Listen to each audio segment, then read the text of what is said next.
ಚಿಕ್ಕಬಳ್ಳಾಪುರ ಮತ್ತು ಕೋಲಾರ ಜಿಲ್ಲೆಗೆ ಕುಡಿಯೋ ನೀರನ್ನು ಒದಗಿಸಬೇಕು ಅಂತ ರಾಜ್ಯ ಸರ್ಕಾರ ಎತ್ತಿನಹೊಳೆ ಯೋಜನೆಯ ಕಾಮಗಾರಿಯನ್ನು ಮಾಡ್ತಾ ಇದೆ. ಈ ಯೋಜನೆ ಕುಂಟುತ್ತಾ ತೆವಳುತ್ತಾ ಸಾಗ್ತಾ ಇದೆ. ಈ ಮಧ್ಯೆ ಆಗಿರುವಂತ ಕೆಲಸದಲ್ಲೂ ಕೂಡ ಸಮರ್ಪಕವಾಗಿ ಕಾಮಗಾರಿಗಳಾಗ್ತಿಲ್ಲ. ಬದಲಾಗಿ ಅಕ್ರಮದ ವಾಸನೆ ಬರ್ತಾ ಇದೆ. ಎತ್ತಿನಹೊಳೆ ಯೋಜನೆಯ ಕಾಮಗಾರಿಯಲ್ಲಿ ಅವ್ಯವಸ್ಥೆ, ಅಕ್ರಮ, ಭ್ರಷ್ಟಾಚಾರ ಎದ್ದು ಕಾಣೋ ರೀತಿಯಲ್ಲಿದೆ.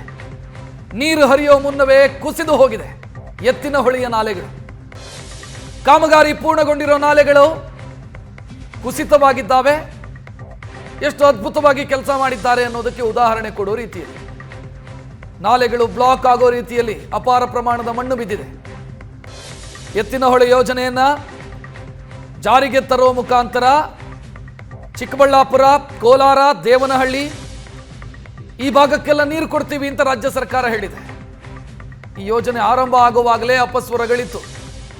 ಈ ಯೋಜನೆ ದುಡ್ಡು ಮಾಡೋದಕ್ಕೆ ಮಾಡಿರುವಂಥ ಯೋಜನೆ, ನೀರು ಕೊಡೋದಕ್ಕೆ ಮಾಡಿರುವಂಥ ಯೋಜನೆಯಲ್ಲ.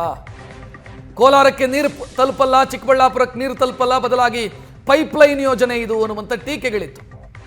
ಆ ಟೀಕೆಗೆ ಪೂರಕ ಅನ್ನೋ ರೀತಿಯಲ್ಲಿದೆ ಈ ದೃಶ್ಯಗಳು. ನೋಡ್ತಾ ಇದ್ದೀರಿ, ನಾಲೆಗಳನ್ನು ಮಾಡಿದ್ದಾರೆ. ನಾಲೆಗಳ ಗುಣಮಟ್ಟ ಹೆಂಗಿದೆ, ಕಾಮಗಾರಿಯ ಗುಣಮಟ್ಟ ಹೆಂಗಿದೆ ನೋಡ್ಬೋದು ನೀವು.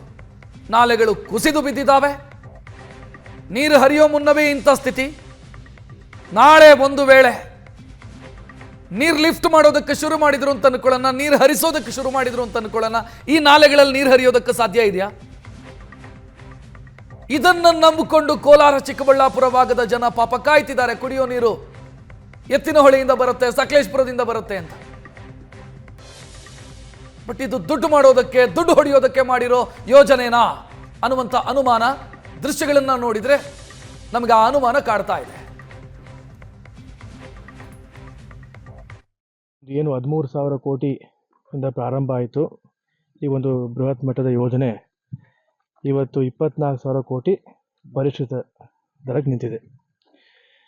ಈ ಸಂಪೂರ್ಣ ಕಾಮಗಾರಿಯನ್ನು ನೋಡ್ತಾ ಇದ್ರೆ ಇದು ಕಳಪೆ ಕಾಮಗಾರಿ ಅಲ್ಲ, ವಿಫಲ ಕಾಮಗಾರಿ ಅಂತ ಹೇಳಕ್ ಬಯಸ್ತೀನಿ. ಮೊದಲನೇದಾಗಿ ಈ ಕಾಮಗಾರಿ ವೀಕ್ಷಣೆ ಮಾಡಬೇಕಾದ್ರೆ ಇಲ್ಲಿ ನೋಡ್ತಾ ಇದ್ದೆ, ಆ ಕಬ್ಬಣನೇ ಬಹುಶಃ ಹಾಕಿಲ್ಲ. ನಾವು ಕಾಮಗಾರಿ ಯಾವ್ದಾದ್ರು ವೀಕ್ಷಣೆ ಮಾಡಬೇಕಾದ್ರೆ ಕೇಳ್ತೀವಿ, ಎಷ್ಟು MM ಕಬ್ಬಣ ಹಾಕಿದ್ದೀರಾ, ಏನು ಕಳಪೆನೋ ಏನು ಯಾವ ಥರ ಅಂತ ನಾವು ಕ್ವಾಲಿಟಿ ಎಲ್ಲ ನಾವು ಕೇಳ್ತೀವಿ. ನಾವು ಇಲ್ಲಿ ಕಬ್ಬಣನೇ ಕೂಡ ಪ್ರಾವಿಷನ್ ಮಾಡಿಲ್ಲ. ಇಷ್ಟೊಂದು ದೊಡ್ಡ ಮಟ್ಟದ ಒಂದು ಕಾಮಗಾರಿಗೆ ಕಬ್ಬಣನೇ ಕೂಡ ಪ್ರಾವಿಷನ್. ಎತ್ತಿನಹೊಳೆ ಯೋಜನೆ ರಾಜ್ಯ ಸರ್ಕಾರದ ಮಹತ್ವಾಕಾಂಕ್ಷೆಯ ಯೋಜನೆ. ಆದರೆ ಎತ್ತಿನಹೊಳೆ ಯೋಜನೆ ಹಳ್ಳ ಹಿಡಿದಿದೆಯಾ, ಅದರ ಕಾಮಗಾರಿ ಸಂಪೂರ್ಣವಾಗಿ ಕಳಪೆಯಾಗಿದೆಯಾ ಅನ್ನೋದಕ್ಕೆ ಸಾಕ್ಷಿ ಎಂಬಂತೆ ಹಲವು ಕಡೆಗಳಲ್ಲಿ ಆಲೂರು ತಾಲೂಕಿನ ಮಡಬಲು ಸಮೀಪದಲ್ಲಿ ನಡೆದಿರುವ ಕಾಮಗಾರಿಯಲ್ಲಿ ಎಷ್ಟರ ಮಟ್ಟಿಗೆ ಕಳಪೆಯಾಗಿತ್ತು, ಜೊತೆಗೆ ಆ ಕಳಪೆ ಆಗಿದ್ದರ ಪರಿಣಾಮ ಯಾವ ರೀತಿ ಇದೆ ಅನ್ನೋದನ್ನು ರಿಯಾಲಿಟಿ ಚೆಕ್ಕನ್ನು ನೀವಿಲ್ಲಿ ಗಮನಿಸ್ಬೋದಾಗಿದೆ. ಇದು ಮಡಬಲು ಸಮೀಪ ಹೋಗಿರುವಂತಹ ಎತ್ತಿನಹೊಳೆ ಕಾಮಗಾರಿಯ ಚಾನಲ್. ಈ ಚಾನಲ್ನಲ್ಲಿ ಗಮನಿಸ್ಬೋದು, ಹಲವು ಕಡೆಗಳಲ್ಲಿ ಕುಸಿತವನ್ನು ಕಂಡಿದೆ. ಈ ಒಂದು ಕಾಮಗಾರಿ ಕಳಪೆ ಕಾಮಗಾರಿ ಆಗಿದ್ದರಿಂದ ಈ ರೀತಿ ಕುಸಿದಿದೆ ಅನ್ನುವಂಥದ್ದು ಸದ್ಯದ ಆರೋಪ. ಅದು ಕಬ್ಬಿಣವನ್ನು ಬಳಸದೆ ಈ ಒಂದು ಕಾಮಗಾರಿಯನ್ನು ಮಾಡಲಾಗಿದೆ. ಹೀಗಾಗಿ ಹಲವು ಕಡೆಗಳಲ್ಲಿ ಈ ಒಂದು ಕಾಮಗಾರಿ ಕುಸಿತವನ್ನು ಕಂಡಿದ್ದು, ಈ ಒಂದು ನಾಲೆ ಮೂಲಕ ನೀರನ್ನು ಹರಿಸುವ ಸಂದರ್ಭದಲ್ಲಿ ನೀರು ಮುಂದೆ ಹೋಗಲಿಕ್ಕೆ ಸಾಧ್ಯವಾ ಅನ್ನುವ ಪ್ರಶ್ನೆಯನ್ನು ಹುಟ್ಟು ಹಾಕಿದೆ. ಇಲ್ಲಿ ಕಳಪೆ ಕಾಮಗಾರಿಯಿಂದ ಆಗಿರುವಂತಹ ಅನಾಹುತಗಳು ಹಲವು ಕಡೆಗಳಲ್ಲಿ, ಇದು ಒಂದೇ ಸ್ಥಳದಲ್ಲಿ ಎಷ್ಟು ಕಡೆಗಳಲ್ಲಿ ಕುಸಿತವನ್ನು ಕಂಡಿದೆ ಈ ಒಂದು ಕಾಮಗಾರಿ ಅನ್ನೋದನ್ನು ದೃಶ್ಯಗಳಲ್ಲಿ ಗಮನಿಸ್ಬೋದಾಗಿದೆ. ಮಡಬಲು, ಆಲೂರು ತಾಲೂಕಿನ ಮಡಬಲು ಸಮೀಪ ಮಾಡಿರುವಂತಹ ಕಾಮಗಾರಿ ಇದು. ಎತ್ತಿನಹೊಳೆ ರಾಜ್ಯ ಸರ್ಕಾರದ ಮಹತ್ವಾಕಾಂಕ್ಷೆಯ ಯೋಜನೆಯಾಗಿದ್ದು, ಕೋಲಾರ ಸೇರಿ ಚಿಕ್ಕಬಳ್ಳಾಪುರಕ್ಕೆ ಸೇರಿದಂತೆ ಹಲವು ಕಡೆಗಳಲ್ಲಿ ಕುಡಿಯೋ ನೀರನ್ನು ಹರಿಸುವಂಥ ಯೋಜನೆಗೆ ಈ ಒಂದು ಕಾಮಗಾರಿಯನ್ನು ಮಾಡಲಾಗಿತ್ತು. ಈ ಹಿಂದೆ CM ಮತ್ತು DCM ಅವರು ಸಹ ಈ ಒಂದು ಕಾಮಗಾರಿಗೆ ಚಾಲನೆಯನ್ನು ನೀಡಿದರು.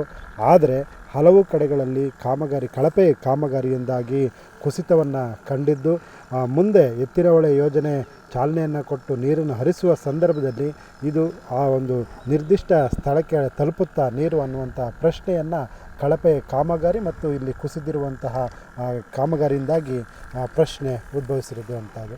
ಒಟ್ಟಾರೆಯಾಗಿ ಈ ಬಗ್ಗೆ ಸರ್ಕಾರ ಗಮನವನ್ನು ಹರಿಸಬೇಕಿದೆ. ಜೊತೆಗೆ ಕಳಪೆ ಕಾಮಗಾರಿ ನಡೆದಿರುವಂತಹ ಸ್ಥಳಗಳಲ್ಲಿ ಮತ್ತೆ ಕಾಮಗಾರಿಯನ್ನು ಮಾಡುವ ಮೂಲಕ ಎತ್ತಿನಹೊಳೆ ನೀರು ಪೋಲಾಗದಂತೆ ಎಚ್ಚರಿಕೆಯನ್ನು ವಹಿಸಬೇಕಿದೆ. ಹಾಸನದಿಂದ ಕ್ಯಾಮ್ರಾಮನ್ ಶರತ್ ಜೊತೆ ಹರೀಶ್, ಏಷ್ಯಾನೆಟ್ ಸುವರ್ಣ ನ್ಯೂಸ್.